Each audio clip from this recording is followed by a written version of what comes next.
today is gonna be the day that they're gonna throw it back to you. By now you should have somehow realized what you gotta do. I don't believe that anybody feels the way I do about you now. 8 de la mañana con 26 minutos, esto es Proyecto Puente a través de Stereo 100. Recuerdo que estamos en unirradionoticias.com, el portal informativo de los sonorenses Oasis, de la musicalización informativa. Julio Gutiérrez, saludos, excelente reportaje en Círculo Sonora sobre los accidentes viales, felicidades a todo el equipo. Iván Bravo, las porras para Neto Munro, ya empezaron acá los gallos, cada quien su gallo, ahorita voy. Carlos López, o sea, la referencia de telecomunicaciones era dar televisiones y no hacerlas que las compañías bajen sus carísimos servicios, exacto, ¿por qué no bajan la luz? Luis Nieves, saludos, bueno Nieves, negocio para las casas de empeño, tiene razón, también. ¿Qué van a hacer con todas las televisiones, el tiradero de televisiones? Guillermo Valencia, ¿y qué van a hacer con la contaminación que generen las televisiones desechadas? Elementos altamente tóxicos como el óxido de plomo. Ángel García, México es el mejor país del mundo, con el mejor gobierno, hasta regala televisiones, ¡viva México! José Muñoz, ya lo dijo el Tigre Azcárraga, padre Emilio Azcárraga, el pueblo es ignorante y baboso. Bueno, lo dice sí en el Tigre, le recomiendo mucho el libro El Tigre, el imperio de Emilio Azcárraga, está fascinante, de Andrew Paxman, en verdad le va a encantar porque ahí está la historia de la televisión. Tuvimos el honor el año pasado, antepasado, hace 2 años lo presentamos acá, su servidor y Juan Carlos Zúñiga, a Andrew Paxman, que lo voy a consultar para el lunes para que me haga un análisis de esto, solo que ya no alcanzamos, porque sí, en verdad, yo no estoy de acuerdo, digo, ¿por qué no regalan libros? Una escuela de negocios, no sé, para hacer gente más libre, libre pensamiento, no, qué miedo, ¿no? Dice Antanas Mocus, que por cierto lo trajo la Lola en el 2003, que fue un programa exitoso en su momento, solo que no se le dio seguimiento al de Yo le voy a Hermosillo. Antanas Mocus decía, cuando era precandidato a la presidencia, qué diferente cultura, ¿no? Decía Antanas Mocus allá en Colombia, la violencia y la pobreza hay que combatirla con libros y con educación. No solo con migajas y dar a la gente. El modelo Medellín de Sergio Fajardo en el 2000 fue emblemático también. Parques, biblioteca, cultura, es decir, formar, educar a la población. No solo el populismo de estar dando despensas. Y ahora televisiones. Bueno, a ver, está el tema muy amplio y la gente va a seguir opinando. Y tengo que empezar con la pasarela.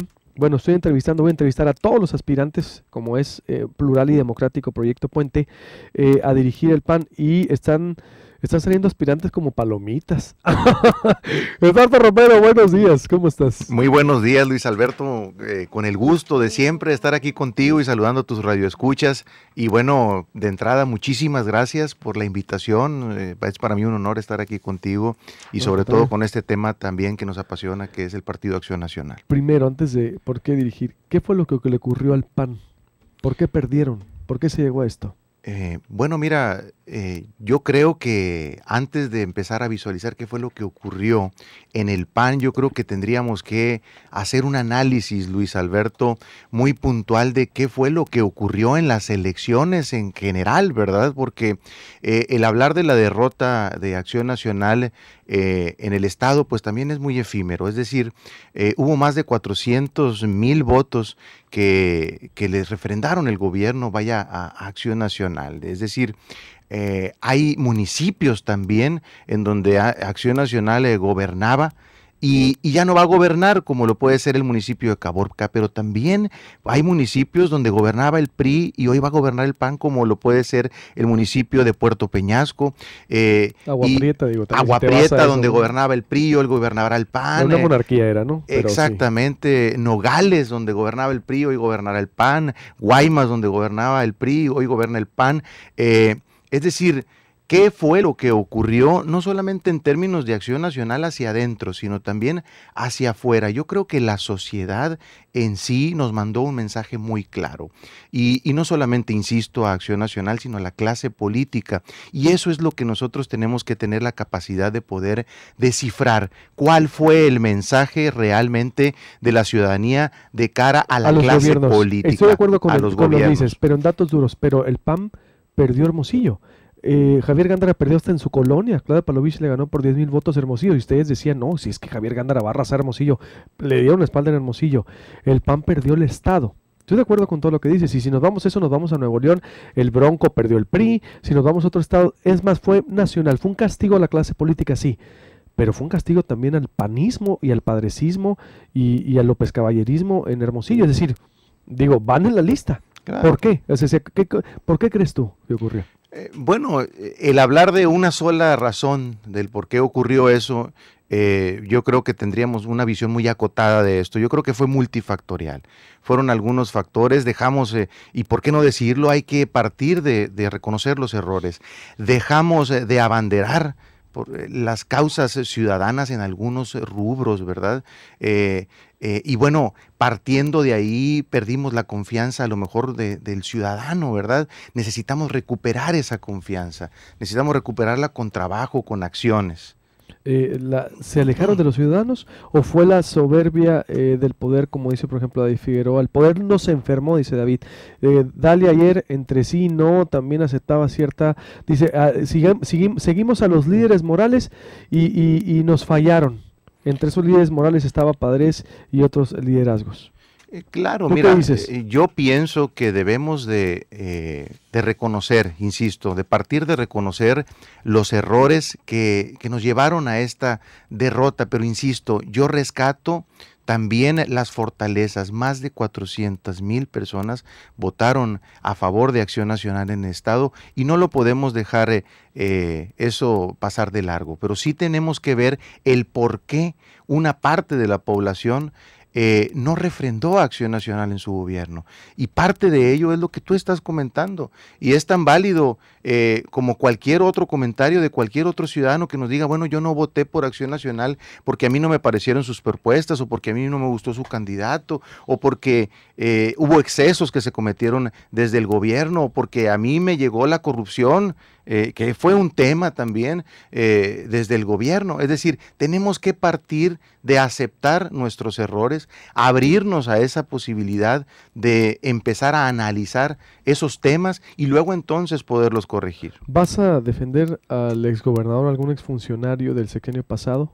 Es decir, porque los están investigando y el pablovichismo viene con todo, lo ha demostrado. Sí, mira, Luis Alberto, yo creo que este es un tema en donde el Partido Acción Nacional no es una institución que deba propiamente defender a quienes en su momento se les esté señalando que cometieron actos de corrupción, sea quien sea. El Partido Acción Nacional no está para defender ese tipo de temas. Ahora, si nosotros vamos a hablar de una defensa propia al gobernador del estado, por supuesto que nosotros vamos a pugnar porque esta investigación que se le realice a nuestro exgobernador sea en base a derecho propiamente, pues, ¿no? Basado en un principio de justicia y de legalidad. Evidentemente eso vamos a estar pugnando. Aun sin embargo, insisto, nuestro instituto político no está propiamente para defender. En base a derecho, es decir, dices tú, que sea una investigación profesional, si está sustentada y en base a derecho, no van a meter las manos por Padres y su gente o quien haya cometido, porque eso se extendió, se institucionalizó la corrupción en ese gobierno, es decir.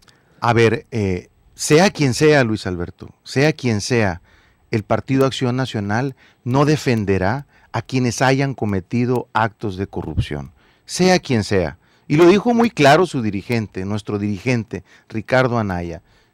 ¿Tú estás de acuerdo en que se expulsen a los que se les compruebe la corrupción? Por supuesto que sí, porque el Partido Acción Nacional es un partido de principios, es un partido que tradicionalmente nosotros hemos defendido la moralidad y la ética en la política. Y evidentemente, pues que esto tendría que tener una consecuencia de esa índole, ¿verdad? ¿Por qué quiere ser Eduardo Romero el dirigente del PAN? Porque quiero lo mejor para el PAN, Luis Alberto, porque quiero que volvamos a abanderar las causas de los ciudadanos, porque también creo fehacientemente que el Partido Acción Nacional vale mucho la pena y que tenemos que darle viabilidad de cara al futuro. Eso es lo más importante, darle viabilidad a nuestro partido de cara al futuro. ¿Y qué ofreces tú? ¿Por qué el militante debe escogerte a ti? Y ese es un tema, ¿eh? No O sea, creo. ¿qué te distingue a ti de la caballada? Son 10, ya digo. Sí, y claro. cuanto más van a ver que lo único que les quedó fue el partido, ¿estás de acuerdo? O sea, no tienen ni el ayuntamiento, ni el palacio, ni las delegaciones federales. Nomás van a tener el partido. ¿Por qué tienen que escogerte a ti? No soy yo el Mesías, Luis Alberto, de esto. No, pero defiendo, no ¿cuáles soy son los poseedor de la. argumentos para ser tú, por ejemplo? O sea, Claro, nadie lo posee, nadie aquí en el mundo. No soy poseedor de la verdad absoluta en términos de mi partido, pero sí te puedo decir que habemos un conjunto de liderazgos que hemos estado platicando al respecto. No es una obsesión para nada el querer ser o que en mi persona recaiga la responsabilidad mayor del Estado en términos de acción nacional, aun sin embargo me encantaría, por supuesto, me encantaría dirigir a mi partido y precisamente con esa visión de darle viabilidad. ¿Y qué le dices al militante que te escucha ahorita? ¿Qué le propones al militante? Que son momentos en donde nosotros tenemos que converger, que son momentos en donde nosotros tenemos que unirnos y salir fortalecidos de esta situación. Tenemos que ver de cara hacia el futuro y poder ser una amalgama de las diferentes corrientes que en Acción Nacional se están gestando o que se gestaron, ¿verdad? ¿Cuál es el tema más importante que debe trabajar el PAN? Evidentemente la unidad. La unidad indiscutiblemente, como la unidad. Bueno, eso como partido, pero para los ciudadanos, ¿qué? Es decir, ¿qué dejas como institución política con el desprestigio de los partidos? Eso, pues sí, la unidad, todos unidos, es decir, entiendo que hay esa corriente, pero para el ciudadano, ¿qué? Necesitamos regenerar la política, Luis Alberto. El ciudadano nos mandó un mensaje, insisto. El ciudadano nos mandó un mensaje hacia la clase política, insisto, no solamente Acción Nacional. Necesitamos regenerar la política, no solamente en nuestro estado, sino en nuestro país. Hay un descontento por parte del ciudadano hacia la clase política y eso es lo que tenemos en primer lugar que nosotros, en que nosotros trabajar. Muy bien. De cara hacia el futuro. Gracias, es Eduardo Romero, aspirante a dirigir el PAN. Te agradezco mucho, Eduardo. Gracias, éxito. Gracias a ti, Luis Alberto. Voy a hacer un corte para volver con Neto Munro. Jesse House. Luis Alberto, ¿has probado las legendarias pizzas del Jesse's House? Te cuento que es una de las masas más